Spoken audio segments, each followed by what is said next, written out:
ശ്രീരാമ രാമ രാമ ശ്രീരാമചന്ദ്ര ജയ.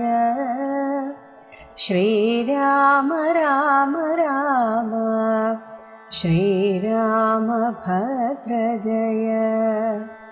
ശ്രീരാമ രാമ രാമ സീതാഭിരാമ രാമ. ശ്രീരാമ രാമ രാമ ലോകാഭിരാമ ജയ. താരോപദേശം. എന്തിനു ശോകം വൃഥാ തവ കേൾക്കനീ, ബന്ധമില്ലേതുമിതിന്നു മനോഹരേ. നിന്നുടെ ഭർത്താവ് ദേഹമോ ജീവനോ, ധന്യേ പരമാർത്ഥമെന്നോടു ചൊല്ലു നീ. പഞ്ചഭൂതാത്മകം ദേഹമേറ്റം ജഡം, സഞ്ചിതം ത്വം മാംസരക്താസ്ഥി കൊണ്ടടോ. നിശ്ചേഷ്ടകാഷ്ഠതുല്യം ദേഹമോർക്കനീ, നിശ്ചയമാത്മാവു ജീവൻ നിരാമയൻ. ഇല്ല ജനനം മരണവുമില്ല, കേളല്ലലുണ്ടാകായികതു നിനച്ചേതുമേ. നിൽക്കയുമില്ല നടക്കയുമില്ല, കേൾ ദുഃഖവിഷയവുമല്ലതു കേവലം. സ്ത്രീ പുരുഷ ക്ലീബഭേദങ്ങളുമില്ല, താപശീതാദിയുമില്ലെന്നറിയണേ. സർവഗൻ ജീവനേകൻ പരനദ്വയൻ, അവ്യയനാകാശതുല്യനലേപകൻ.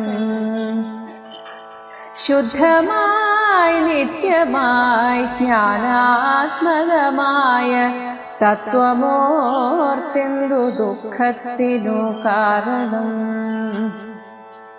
രാമവാക്യാമൃതം കേട്ടൊരു താരയും, രാമനോടാശു ചോദിച്ചിതു പിന്നയും. നിശ്ചേഷ്ടകാഷ്ഠതുല്യം ദേഹമായതും, സച്ചിദാത്മാ നിത്യമായതു ജീവനും. ദുഃഖസുഖാദി സംബന്ധമാർക്കെന്നുള്ളതൊക്കെ അരുൾ ചെയ്യുക വേണം ദയാനിധേ. എന്നതു കേട്ടരുൾ ചെയ്തു രഘുവരൻ, ധന്യേ രഹസ്യമായുള്ളതു കേൾക്കനേ. യാതൊരളവു ദേഹേന്ദ്രിയ അഹങ്കാര ഭേദഭാവേന സംബന്ധമുണ്ടായി വരും. അത്ര നാളേക്കുമാത്മാവിനു സംസാരമെത്തുമവിവേക കാരണാൽ നിർണയം. ഓർക്കിൽ മിഥ്യാഭൂതമായ സംസാരവും പാർക്കത്താനേ വിനിവർത്തിക്കയില്ലടോ. നാനാവിഷയങ്ങളെ ധ്യായമാനനാം മാനവനെങ്ങനെ എന്നതും കേൾക്കനീ. മിഥ്യാഗമം നിജസ്വപ്നേ യഥാ തഥാ, സത്യമായുള്ളതു കേട്ടാലുമെങ്കിലോ. നൂനമനാദ്യവിദ്യാബന്ധഹേതുനാ, താനാമഹംകൃതിക്കാശു തത്കാര്യമായി.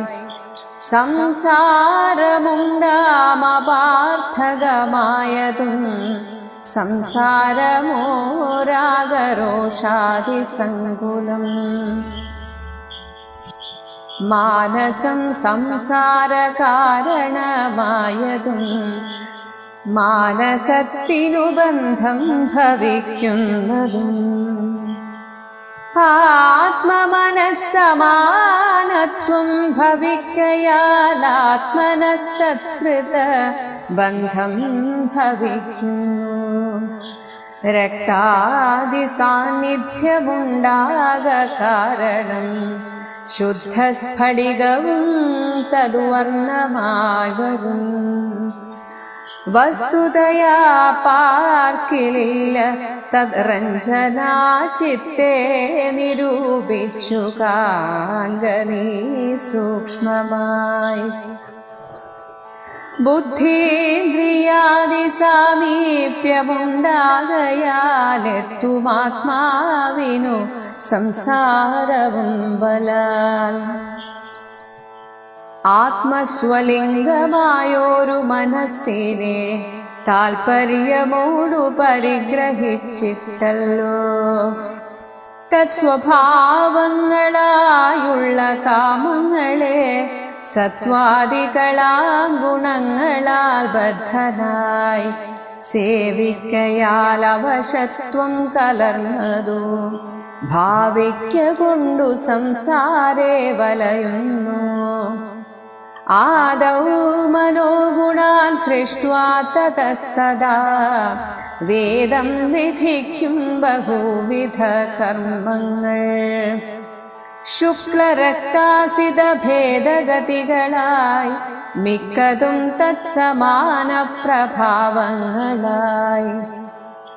ഇങ്ങനെ കർമ്മവശേന ജീവൻ ഫലാൽ എങ്ങുമാ ഭൂതപ്ലവം ഭ്രമിച്ചിടുന്നു. പിന്നെ സമസ്ത സംഹാരകാലേ ജീവനന്നു മനാദ്യ വിദ്യാവശം പ്രാപിച്ചു. തിഷ്ഠത്യഭിനിവേശത്താൽ പുനരഥ സൃഷ്ടികാലേ പൂർവവാസനയാ സമം. ജായത്തെ ഭൂയോ ഘടീയന്ത്രവത് സദാ മായാബലത്താലതാർക്കൊഴിക്കാമിടോ. യാതൊരിക്കൽ നിജപുണ്യവിശേഷേണ ചേതസി സത്സംഗതി ലഭിച്ചിടുന്നു. മദ്ഭക്തനായ ശാന്താത്മാവിനു പുനരപ്പോളവൻ മതി മധുവിഷയാദൃഢം. ശ്രദ്ധയുമുണ്ടാം കഥാശ്രവണേ മമ ശുദ്ധസ്വരൂപ വിജ്ഞാനമുണ്ടാവരും. ദേഹേന്ദ്രിയ മനഃപ്രാണാദികളിൽ നിന്നാഹന്ത വേറൊന്നു നൂനമാത്മാവിതു. സത്യമാനന്ദമേകം പരമദ്വയം നിത്യം നിരുപമം നിഷ്കളം നിർഗുണം. യുദ്ധമറിയുമ്പോൾ മുക്തനാം അപ്പോഴേ സത്യം മയോദിതം സത്യം മയോദിതം.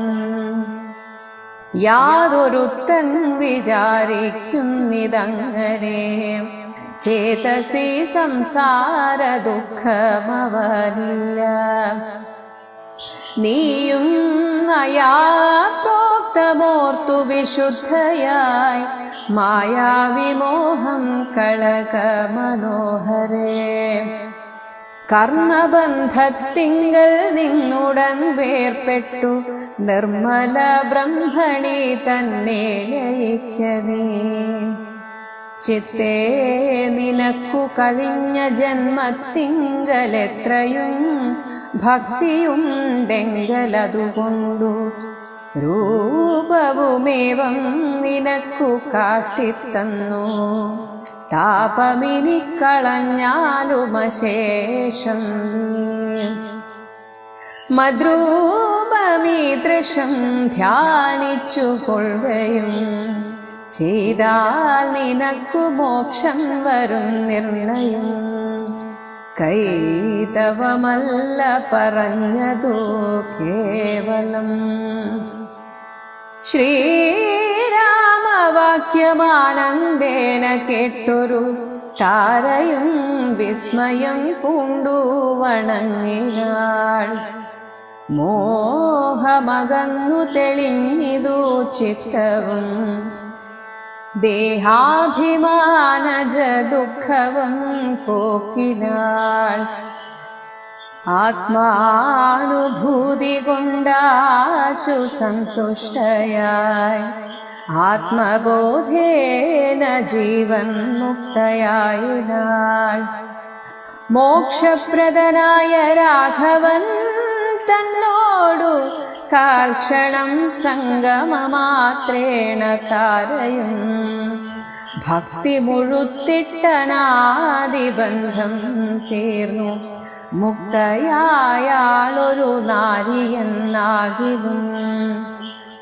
വ്യഗ്രമെല്ലാം അകലപ്പോയി തെളിഞ്ഞിതു സുഗ്രീവനുമിവ കേട്ടോരനന്തരം.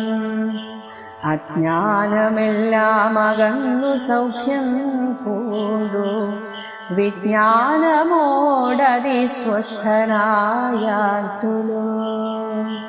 എന്തിന് ശോകം വൃഥാ തവ, എന്തിനാണ് ഇങ്ങനെ ദുഃഖിക്കുന്നത് കേൾക്ക നീ. ബന്ധമില്ലേതും ഇതിന് മനോഹരേ. താര പറഞ്ഞു, എന്നെയും ഭർത്താവിൻ്റെ കൂടെ അയക്കൂ എന്ന് പറഞ്ഞു.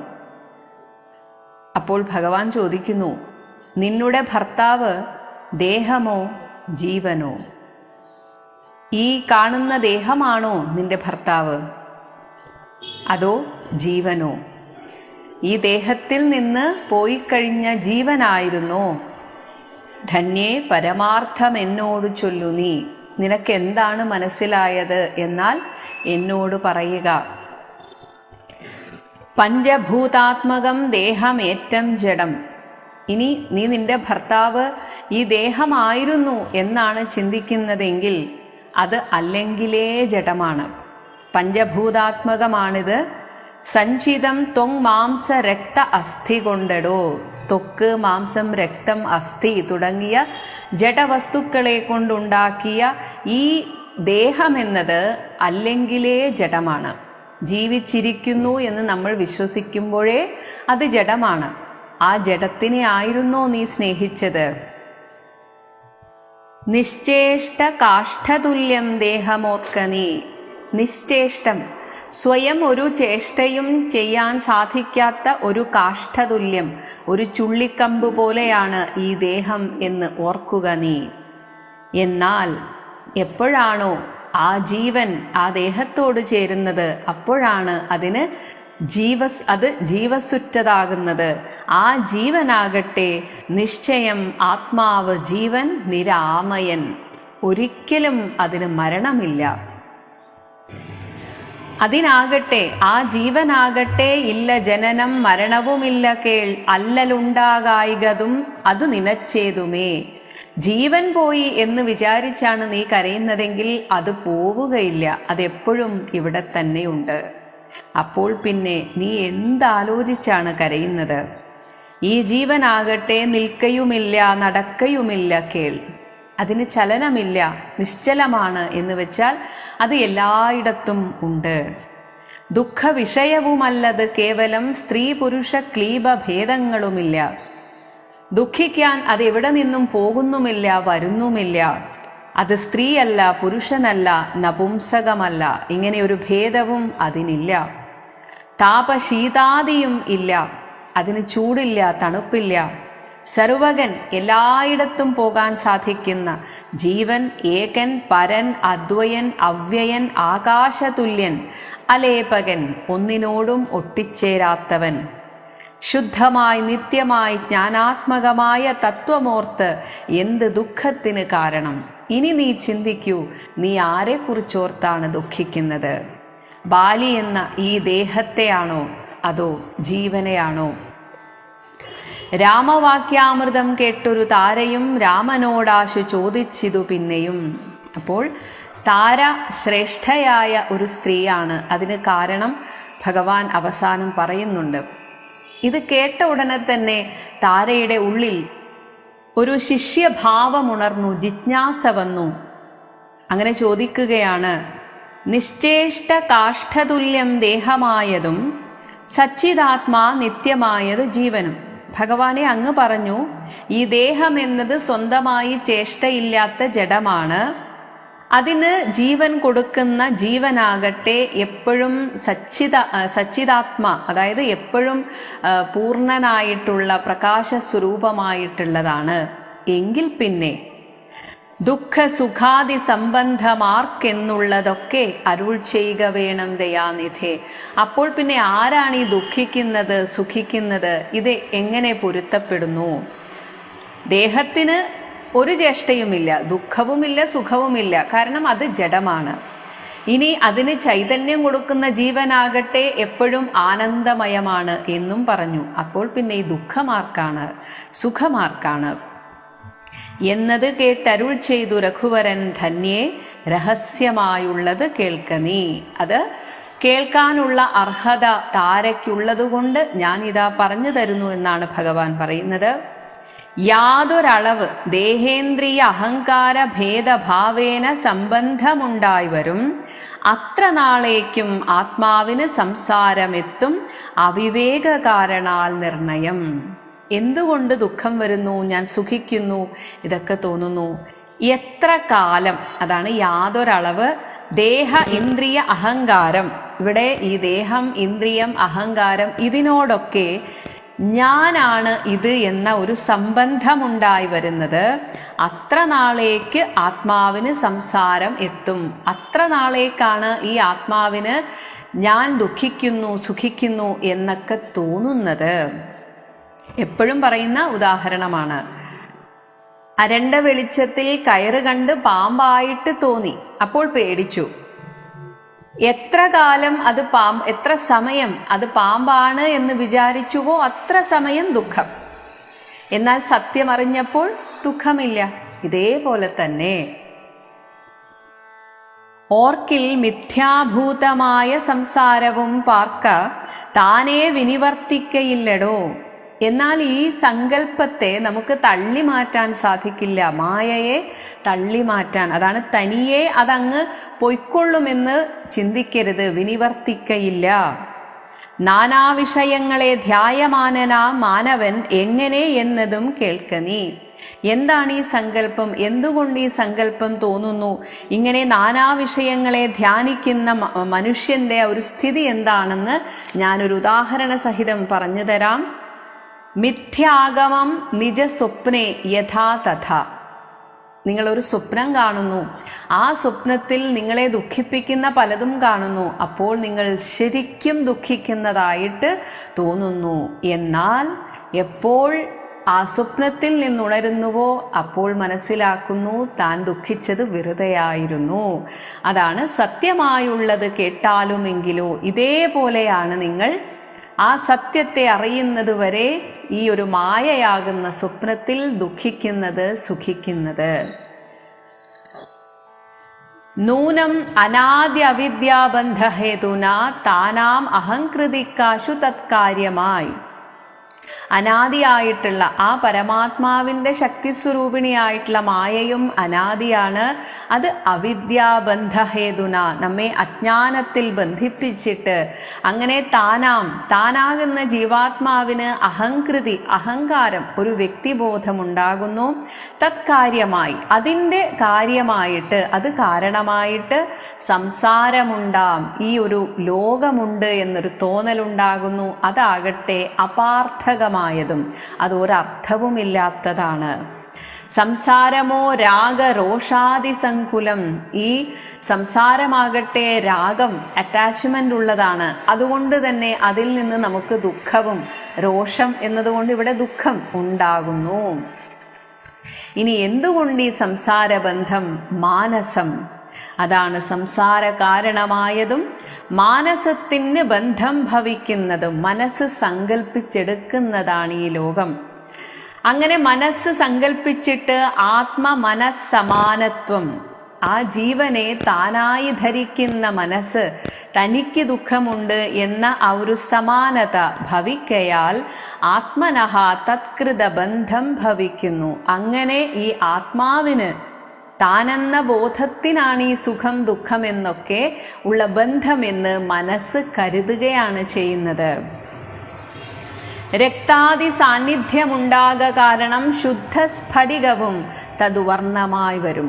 ഏതുപോലെയാണോ ശുദ്ധ സ്ഫടികം, ആ ശുദ്ധ സ്ഫടികത്തിൻ്റെ അടുത്ത് രക്തവർണ്ണമുള്ള ചുവപ്പ് വർണ്ണമുള്ള എന്തെങ്കിലും ഒരു വസ്തു വെച്ചാൽ കുറച്ചു ദൂരെ നിന്ന് നോക്കുന്ന ആൾക്ക് ആ സ്ഫടികം ചുവപ്പ് നിറമുള്ളതായി കാണുന്നത്, അതേപോലെ ഈ ജീവൻ എന്നത് ശുദ്ധ സ്ഫടികമാണ്. ഈ സംസാരം എന്നത് ഇതുപോലുള്ള വർണ്ണ വ്യത്യാസങ്ങളുള്ളതാണ്. അപ്പോൾ അജ്ഞാനം കൊണ്ട് നമുക്ക് തോന്നുന്നു ഈ വർണ്ണ വ്യത്യാസമൊക്കെ ഈ ശുദ്ധ സ്ഫടികത്തിൽ പ്രതിഫലിക്കുന്നതായിട്ട് തോന്നുകയും ഇതൊക്കെ താനാണ്, താൻ അനുഭവിക്കുന്നു എന്ന് തോന്നുന്നതാണ്. വസ്തുതയാ പാർക്കിലില്ല, അങ്ങനെയൊന്നില്ല. തദ്രഞ്ജന, അതൊരു തോന്നൽ മാത്രമാണ്. കയറ് പാമ്പായി തോന്നുന്നത് പോലെ. ചിത്തെ നിരൂപിച്ചു കാണുക നീ സൂക്ഷ്മമായി, ബുദ്ധീന്ദ്രിയാദി സാമീപ്യമുണ്ടാകയാൽ എത്തും ആത്മാവിന് സംസാരവും ബലാൽ. ഇതേപോലെ ഈ ശുദ്ധ സ്ഫടികത്തിൻ്റെ അടുത്ത് മറ്റു വസ്തുക്കൾ വെക്കുന്നത് പോലെയാണ് ആത്മാവിനോട് ചേർന്നിട്ട് ഈ ബുദ്ധി ഇന്ദ്രിയാദി സാമീപ്യമുണ്ടാകുമ്പോൾ ആത്മാവിന് സംസാരം, ഈ സംസാരത്തെ ആത്മാവ് അനുഭവിക്കുന്നതായിട്ട് ബലാൽ എന്നാൽ അത് നിശ്ചയമായും ഉണ്ട് എന്ന് നമുക്ക് തോന്നുകയാണ്. ആത്മസ്വലിംഗമായൊരു മനസ്സിനെ, ആത്മാവ് ഈ ലോകത്ത് വ്യാപരിക്കുന്നത് മനസ്സെന്ന ഉപാധിയിലൂടെയാണ്. അതാണ് സ്വലിംഗം. തൻ്റെ ഉപാധിയായ മനസ്സിനെ താല്പര്യമോട് പരിഗ്രഹിച്ചിട്ടല്ലോ, അതിനെ തന്നോട് ചേർത്ത് വച്ചിട്ടാണ് തത് സ്വഭാവങ്ങളായുള്ള കാമങ്ങളെ. ഓരോ അന്തഃകരണത്തിനും ജന്മന ഓരോരോ സ്വഭാവങ്ങളുണ്ട്. അതാണ് സത്വാദികളാം ഗുണങ്ങൾ. സത്വരജ തമോ ഗുണങ്ങളാകുന്ന ആ ഗുണങ്ങളാൽ ബദ്ധനായിട്ട് സേവിക്കയാൽ അവശത്വം കലർന്ന്, പിന്നെ അതൊരു പിടിയിൽ അമർന്നത് പോലെയാണ്, അതിൽ നിന്ന് പിടിവിടാൻ സാധിക്കില്ല. അതാണ് അവശനായെന്ന പോലെ, അതിലങ്ങനെ പെട്ടുപോവുകയാണ്. അങ്ങനെ ഭാവിക്ക കൊണ്ട് സംസാരേ വലയുന്നു. ഇതൊക്കെ ഒരു സങ്കല്പമാണ്, സ്വപ്നതുല്യമാണ്. ആദൗ മനോഗുണാൻ സൃഷ്ട്വാ തതഃ തഥാ വേദം വിധിക്കും ബഹുവിധ കർമ്മങ്ങൾ.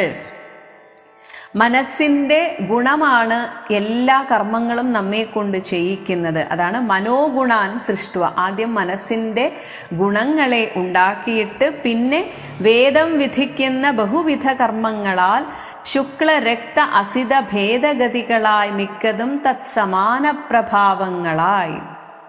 ശുക്ലവർണം സത്വഗുണത്തിൻ്റെ വെളുത്ത വർണ്ണം, രക്തം രജോ ഗുണത്തിൻ്റെ വർണ്ണം, അസിതം കറുപ്പ് നിറം. ഇങ്ങനെയുള്ള ഭേദങ്ങളാലാണ്, സത്വരജ തമോ ഭേദങ്ങളായിട്ടാണ് ഈ പ്രകൃതിയിൽ എല്ലാവരും പലവിധ കർമ്മങ്ങൾ ചെയ്യുന്നത്. ഇങ്ങനെ കർമ്മവശേന ജീവൻ ബലാലെങ്ങും ആഭൂതപ്ലവം. ആഭൂതപ്ലവം എന്നാൽ ഈ ഭൂതങ്ങളൊക്കെ എപ്പോഴാണോ പ്രളയകാലത്ത് സംഹരിക്കപ്പെടുന്നത് അതുവരെ ഇങ്ങനെ ഭ്രമിച്ചിടുന്നു.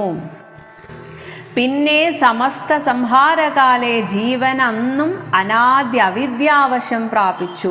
ഇങ്ങനെ ഈ സ്വപ്നത്തിൽ ഉണരാത്തിടത്തോളം സ്വപ്നം സത്യമാണെന്ന് വിചാരിക്കുന്നത് പോലെ ജീവൻ സംഹാരകാലത്ത്, ആ പ്രളയകാലം വരെ ജ്ഞാനം ലഭിക്കുന്നില്ല എങ്കിൽ ആ അവിദ്യയിലേക്ക് അങ്ങനെ കുറച്ച് നേരത്തേക്ക് അവിദ്യാവശം പ്രാപിക്കുന്നു, ലയിക്കുന്നു കുറച്ച് നേരത്തേക്ക്. അങ്ങനെ തിഷ്ഠതി, അവിടെ തന്നെ കുറച്ചു നേരം ലയിച്ചു നിന്നിട്ട് അഭിനിവേശത്താൽ വീണ്ടും വീണ്ടും നമ്മൾ കർമ്മം ചെയ്തുകൊണ്ടിരിക്കുമ്പോൾ പല ആഗ്രഹങ്ങളുമുണ്ട്. ആ അഭിനിവേശത്താൽ പുനരഥ വീണ്ടും സൃഷ്ടികാലേ പൂർവവാസനയാസമം, എന്തൊക്കെയായിരുന്നോ മുജ്ജന്മങ്ങളിൽ ചെയ്തത് ആ വാസനയോടുകൂടെ ജായതേ ഭൂയോ, വീണ്ടും ഈ ലോകത്തിലേക്ക്, അതും അവിദ്യയായിട്ട് തന്നെ വീണ്ടും ഒരു സ്വപ്നലോകത്തിലേക്ക് വരികയാണ്. ഘടീയന്ത്രവത് സദാ. ഘടീയന്ത്രം എന്നാൽ കിണറ്റിൽ നിന്ന് വെള്ളം കോരുന്ന ആ ഒരു ചക്രം, അതുപോലെ അതിങ്ങനെ തിരിയുന്നത് പോലെയാണ് ഈ ലോകം. മായാബലത്താൽ അത് ആർക്കൊഴിക്കാമെടോ? ആർക്കും ഈ മായയുടെ ബലത്തിൻ്റെ ആ പിടിയിൽ നിന്ന് സ്വയം വിട്ടുപോരാൻ സാധിക്കില്ല. പിന്നെ എങ്ങനെ സാധിക്കും അത്?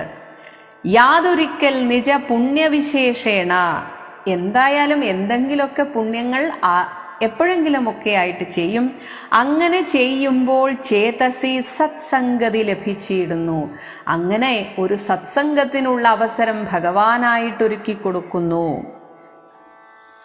അതൊരു ചവിട്ടുപടിയായി വെച്ചിട്ട് കയറണം നമ്മൾ.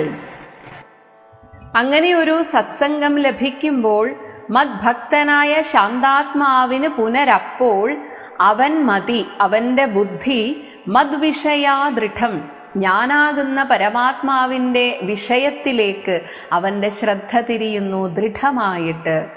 അങ്ങനെ ശ്രദ്ധയുമുണ്ടാം കഥാശ്രവണേ മമ. അപ്പോഴാണ് ഭഗവാനെ കുറിച്ച് കേൾക്കാൻ ഒരു ചിന്ത വരുന്നത്, അതിലൊരു രസം പിടിക്കുന്നത്. അതങ്ങനെ വളർന്ന് വളർന്ന് ഭക്തി വളരുമ്പോൾ ശുദ്ധ സ്വരൂപ വിജ്ഞാനമുണ്ടായി വരും. ഭക്തി ജ്ഞാനത്തിലേക്ക് നയിക്കുന്നു. ദേഹേന്ദ്രിയ മനപ്രാണാദികളിൽ നിന്നാഹന്ത വേറൊന്ന് നൂനം ആത്മാവിത്. അപ്പോൾ മനസ്സിലാവുന്നു എൻ്റെ ദേഹം, ഇന്ദ്രിയം, മനസ്സ്, പ്രാണൻ ഇതിൽ നിന്നൊക്കെ വേറിട്ട് അതിനെയൊക്കെ ചൈതന്യവത്താക്കുന്ന ആ ആത്മാവ് അത് വേറെയാണ് എന്ന് മനസ്സിലാകുന്നു. ആ ആത്മാവാകട്ടെ സത്യം, ആനന്ദം, ഏകം, പരം, അദ്വയം, നിത്യം, നിരുപമം, നിഷ്കളം, നിർഗുണം. ഇത്തമറിയുമ്പോൾ മുക്തനാം അപ്പോഴേ. അങ്ങനെയാണ് ഒരാൾ മുക്തനായിത്തീരുന്നത്. സത്യം മയോദിതം, സത്യം മയോദിതം, മയാ ഉദിതം, എന്നാൽ പറയപ്പെട്ട ഇത് സത്യം, ഇത് സത്യമാണ്.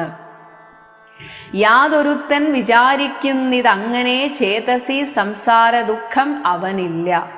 ആരാണോ ഈ ഒരു ചിന്തയിൽ മനസ്സങ്ങനെ ഉറപ്പിക്കുന്നത്, അവന് പിന്നെ ഈ സംസാരത്തിൽ നിന്നൊരു ദുഃഖമില്ല. അവൻ ആ ദുസ്വപ്നത്തിൽ നിന്ന് ഉണർന്നു കഴിഞ്ഞു. നീയും, താരയോട് പറയുകയാണ്, നീയും മയാ പ്രോക്തം, എന്നാൽ പറയപ്പെട്ട ഈ ഒരു തത്വം ഓർത്ത് വിശുദ്ധയായി മായാവിമോഹം കളകമനോഹരേ. കർമ്മബന്ധത്തിങ്കൽ നിന്നുടൻ വേർപ്പെട്ടു നിർമ്മല ബ്രഹ്മണി തന്നെ ലയിക്ക നീ. നിന്റെ എല്ലാ കർമ്മബന്ധങ്ങളിൽ നിന്നും മുക്തയായിട്ട് ആ നിർമ്മല ബ്രഹ്മത്തിൽ നീ മനസ്സുകൊണ്ട് മനസ്സിനെ ലയിപ്പിക്കുക. എന്തുകൊണ്ട് താരയ്ക്ക് ഉപദേശം കൊടുത്തു? ഭഗവാൻ പറയുന്നു, ചിത്തേ നിനക്ക് കഴിഞ്ഞ ജന്മത്തിങ്കൽ എത്രയും ഭക്തിയുണ്ടെങ്കിൽ അതുകൊണ്ട് രൂപവുമേവം നിനക്ക് കാട്ടിത്തന്നു. നീ എൻ്റെ ഭക്തയായിരുന്നു കഴിഞ്ഞ ജന്മത്തിൽ, ഒരുപാട് ആഗ്രഹിച്ചിട്ടുണ്ട് എന്നെ കാണാൻ വേണ്ടി. അങ്ങനെ അന്ന് ഭക്തയായ നിനക്ക് ഇന്ന് ഞാൻ, നിന്റെ മനസ്സ് അതിന് പാകപ്പെട്ടു, ജ്ഞാനത്തിന് പാകപ്പെട്ടത് കൊണ്ടിതാ ഞാൻ ജ്ഞാനോപദേശം തന്നിരിക്കുന്നു. അപ്പൊ ഇതുപോലെയാണ് ഒരു ജന്മത്തിൽ നമ്മൾ ഭക്തി കൊണ്ട് അങ്ങനെ പാകപ്പെട്ട് വന്നാൽ അവസാനം ശരീരം വേർപ്പെടുന്ന സമയത്ത് ഒരു പക്ഷേ പഴുത്ത് പാകമായിട്ടുണ്ടാകും. അതിൻ്റെ ബാക്കി അടുത്ത ജന്മത്തിൽ തുടരുമ്പോൾ ഒരു ഘട്ടത്തിൽ ഭഗവാൻ അത് ഓർമ്മപ്പെടുത്താൻ ഒരു ഗുരുവിനെ നമ്മുടെ അടുത്തേക്ക് അയക്കും. അപ്പോഴാണ് ജ്ഞാനം നമ്മുടെ ഉള്ളിൽ പ്രകാശിക്കുന്നത്. അതുകൊണ്ടാണ് നിനക്ക് ഞാൻ എൻ്റെ രൂപം കാട്ടിത്തന്നത്. താപമിനി കളഞ്ഞാലും അശേഷം നീ ഇങ്ങനെ ദുഃഖിച്ചിരിക്കേണ്ടവളല്ല. മദ്രൂപമീദൃശം ധ്യാനിച്ചുകൊള്ളുകയും എൻ്റെ ഈ രൂപത്തെ നീ ധ്യാനിച്ചുകൊണ്ടേയിരിക്കുക. അങ്ങനെ ചെയ്താൽ നിനക്ക് മോക്ഷം വരും നിർണയം. കൈതവമല്ല, ഞാൻ പറഞ്ഞത് കളവല്ല, പറഞ്ഞത് കേവലം ഇത് സത്യമാണ്. ശ്രീരാമവാക്യം ആനന്ദേന കേട്ടൊരു താരയും വിസ്മയം പൂണ്ടു വണങ്ങിനാൾ. കണ്ടോ, താരയ്ക്കിതൊന്നും ഓർമ്മയില്ല, താനൊരു ഭക്തയായിരുന്നു, തൻ്റെ പൂർവജന്മം എന്തായിരുന്നു. പക്ഷെ ഭഗവാൻ അതറിയാം. കൃത്യമായിട്ട് ആരുടെ അടുത്ത് എപ്പോൾ എത്തണമെന്ന് ഭഗവാൻ അറിയാം. തൻ്റെ ഭക്തരെ എവിടെയായാലും ഭഗവാനായിട്ട് ഉയർത്തിക്കൊള്ളും.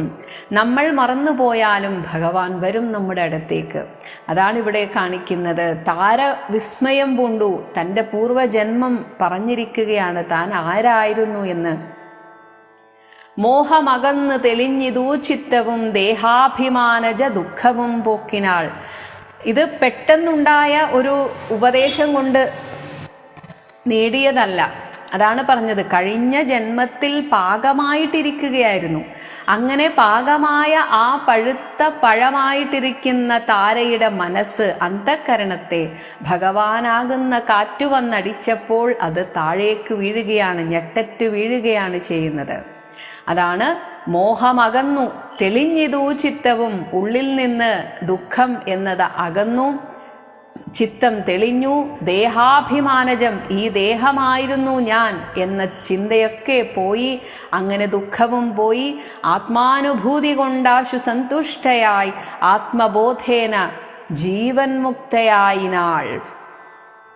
ആ നിമിഷം തന്നെ അത്രയും പെട്ടെന്നാണ്. കാരണം നേരത്തെ പറഞ്ഞ പോലെ പാകപ്പെട്ടിരിക്കുകയായിരുന്നു. പക്ഷെ താരയ്ക്ക് അതറിയില്ലായിരുന്നു. കുറച്ചു നാളത്തേക്ക് ആ ഒരു മായയിൽ പെട്ടിരിക്കുകയായിരുന്നു. ഭഗവാൻ അതിനെ നീക്കിക്കൊടുത്തു. ഉടനെ തന്നെ ജീവൻ മുക്തയായി. അതായത് ശരീരമുണ്ട്, പക്ഷെ മനസ്സ് പൂർണ്ണമായും ഭഗവാനിൽ ലയിപ്പിച്ചു. മോക്ഷപ്രദനായ രാഘവൻ തന്നോട് കാൽക്ഷണം സംഗമ മാത്രേണ, കുറച്ച് നേരത്തെ ആ സത്സംഗം കൊണ്ട് താരയും ഭക്തി മുഴുത്തിട്ട് അനാദിബന്ധം തീർന്നു. ആ അവിദ്യ ഉള്ളിൽ നിന്ന് തീർന്നു. മുക്തയായി അവൾ. ഒരു നാരിയെന്നാകിലും ഒരു സ്ത്രീയാണ്, ഇത്രയും കാലം ഗൃഹസ്ഥയായിരുന്നു. എന്നിട്ടും വ്യഗ്രമെല്ലാം അകലെപ്പോയി തെളിഞ്ഞിതു സുഗ്രീവനും. അപ്പോൾ ഇതൊക്കെ കേട്ടുകൊണ്ട് സുഗ്രീവനും ഇരിക്കുന്നുണ്ട്. അവർക്കും സുഗ്രീവനും ഇവ കേട്ടോരനന്തരം അജ്ഞാനമെല്ലാം അകന്ന് സൗഖ്യം പൂണ്ട് വിജ്ഞാനമോട് അതിസ്വസ്ഥനായാൻ തുലോം. ഇത് കേട്ട സുഗ്രീവനും ഹനുമാനും എല്ലാവർക്കും മനസ്സിന് എന്തെന്നില്ലാത്തൊരു സ്വസ്ഥത കൈവന്നു. അപ്പോൾ ഇവിടെ ഏത് കാര്യത്തിനും ഭഗവാന് എല്ലാറ്റിനും ഓരോ കാരണമുണ്ട് എന്ന് പറയുന്നത് പോലെ നമ്മുടെ പൂർവജന്മം നമുക്കറിയില്ല, പക്ഷേ ഭഗവാൻ എല്ലാം അറിഞ്ഞിരിക്കുന്നു. നമ്മുടെ ആ പാകത അനുസരിച്ച്, അർഹതയ്ക്കനുസരിച്ച് ഭഗവാൻ ഒരു ഗുരുവിനെ കൊണ്ടുതരും. അതിനുവേണ്ടി കാത്തിരിക്കുക, ഭക്തിയോടെ കാത്തിരിക്കുക. നമുക്ക് ഭക്തി വർദ്ധിപ്പിക്കാനേ സാധിക്കുള്ളൂ. ജ്ഞാനം അത് ഭഗവാന്റെ അനുഗ്രഹത്താൽ ഭഗവാനായിട്ട് നമ്മെ ഓർമ്മിപ്പിക്കും. അതിനായിട്ടൊരു ഗുരുവിനെ കൊണ്ടുത്തരും. അതാണ് താരോപദേശം നമ്മെ പഠിപ്പിക്കുന്നത്. ഓം ശ്രീരാമചന്ദ്രായ നമഃ.